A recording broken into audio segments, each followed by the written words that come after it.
कहानी क्या है जरा ध्यान से सुनिएगा। कहानी में एक सच्चाई भी है जो आप लोगों को आज सुननी पड़ेगी। एक रिजल्ट आया जेईई का। रिजल्ट आया, जो टॉप 100 स्टूडेंट थे उन्होंने अपने डिजायर्ड कॉलेज भरा, उनको वो कॉलेज मिल गया, आईआईटी। पहला दिन है, क्लास में सब टॉपर्स बैठे हुए हैं। प्रोफेसर आया, बच्चों से इंट्रोडक्शन लेना शुरू किया। अब आप ध्यान से सुनिएगा। प्रोफेसर ने पहले बच्चे को बोला, tell me about yourself, who are you, where are you from. उस पहले बच्चे ने क्या जवाब दिया पता है? He was saying, sir my name is this, my all India rank is this and I am from this institute. इस तरह से इंट्रोडक्शन दिया। सेकंड बच्चे को पूछा, now tell me about yourself, sir my name is this, my all India rank is this and I am from this coaching institute. ऐसे करके उसने, प्रोफेसर ने सबको पूछा क्लास में। ऑब्वियसली सब लोग किसी ना किसी कोचिंग सेंटर से पढ़ के आए हुए थे। ऐसे करते करते करते एक बच्चे का नंबर आया। उस बच्चे से पूछा प्रोफेसर ने, क्योंकि प्रोफेसर खुद फेड अप हो गया था कोचिंग कोचिंग कोचिंग कोचिंग नाम सुनते सुनते। उस बच्चे को उसने नॉर्मली पूछा, क्या तुम भी किसी कोचिंग से हो क्या, इंट्रोड्यूस योरसेल्फ। तो बच्चा खड़ा हुआ। बच्चा कहता है, sir my name is this and I am from माँ बाप academy India. And professor was laughing, वो हंसने लगा। कहता है, ये माँ बाप अकेडमी क्या है, मैंने तो पहली बार सुना है। कि सर वही जो सबके पास होती है, माँ बाप अकेडमी। मेरे माँ बाप, मेरे पापा ने मुझे पूरा सपोर्ट किया, मेरी मम्मा ने मुझे पूरा सपोर्ट किया, मैंने सेल्फ स्टडी की और मैं आज यहाँ पर पहुंच गया हूँ। तो प्रोफेसर उससे सवाल पूछता है कि तुमने फिर कोचिंग सेंटर ज्वाइन क्यों नहीं किया। बड़े ध्यान से सुनिएगा। बच्चा जवाब देता है कि सर क्या हो जाता कोचिंग सेंटर ज्वाइन करके, वही ऑल इंडिया रैंक 1 है जो वही लकड़ी की बेंच में इसी क्लास में बैठा है,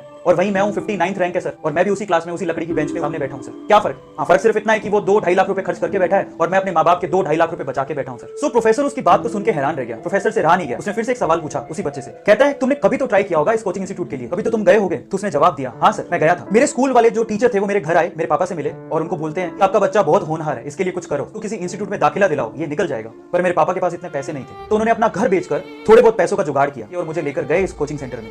थोड़े बहुत पैसे साहूकार ने दिए थे, बाकी पैसे वो महीने भर बाद देने वाला था। मेरे पापा ने कहा कि 1 महीने बाद मैं आपको सारी फीस दे दूंगा, ये पैसे रखिए और मेरे बच्चे को एडमिशन दीजिए, और उन्होंने मना कर दिया। उन्होंने कहा कि पूरी फीस लेकर आइए तभी एडमिशन होगा, नहीं तो एडमिशन नहीं हो सकता। मेरे पापा और मैं उस इंस्टीट्यूट से बाहर आ गए। मेरे पापा की जो हालत थी उसको देख के मुझे ऐसा लगा कि शायद कुछ गलत हो रहा है। मैंने अपने पापा से कहा कि पापा रहने दो, कोई फर्क नहीं पड़ता है, मेहनत करूंगा खुद से, ट्राई करता हूं खुद से, हो गया तो ठीक है, नहीं तो खेत तो है ही ना पापा, अपन जोतेंगे, आईटी से कम थोड़े ही है। सो ये बात कहकर हम दोनों घर पे चले गए। पापा ने मुझे बहुत मेहनत करवाई, जो बुक मैंने मांगी वो मुझे दी, मेरी मम्मा ने मुझे घर का खाना खिलाया, मैं घर पे ही रहा, अपने कॉन्सेप्ट क्लियर किए, मैंने दिन रात पढ़ाई की अपने पापा के सपने के लिए, और आज मैं यहाँ हूँ। मैंने सेल्फ स्टडी की, मैंने मेहनत की, और आज मैं उस क्लास में बैठा हूँ जहाँ ऑल इंडिया रैंक 1 भी बैठा हुआ है। तो फिर उस प्रोफेसर ने फिर से एक क्वेश्चन उससे पूछा, क्या तुम्हारे गांव में अच्छी फैसिलिटी नहीं है क्या, तुम्हारे स्कूल जहां तुम पढ़ते थे वहां टीचर नहीं है क्या। तो उस बच्चे ने जवाब दिया, थे सर, 2 टीचर बहुत ही अच्छे थे, पूरे गांव में उनका नाम था और हम भी उससे पढ़ना चाहते थे, लेकिन किसी एक कोचिंग सेंटर ने उसे बड़ा सा ऑफर दिया और सर वो हमारा गांव, हमारा स्कूल छोड़ के चले गए। सर आप बताइए हम किससे पढ़ते। और ये सब सुन के उस प्रोफेसर ने उस बच्चे की बहुत तारीफ की क्लास में, और बहुत ज्यादा। अब क्लाइमेक्स आने वाला है स्टोरी का, ध्यान से सुनिएगा।